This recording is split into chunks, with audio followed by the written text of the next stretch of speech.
各位同學你好，呢條影片呢係幫助大家點樣去完成呢一張長城日數學由中延伸學習工作紙嘅。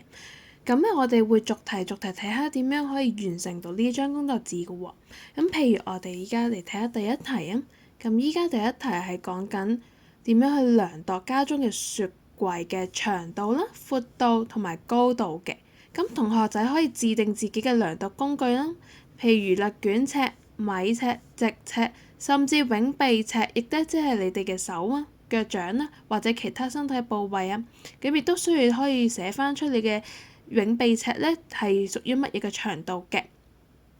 咁我哋要量度屋企雪櫃嘅長度啦，譬如呢個係雪櫃，咁長度亦都即係呢個範圍，度喺下邊嘅呢度都可以。闊度即係打側喺呢度。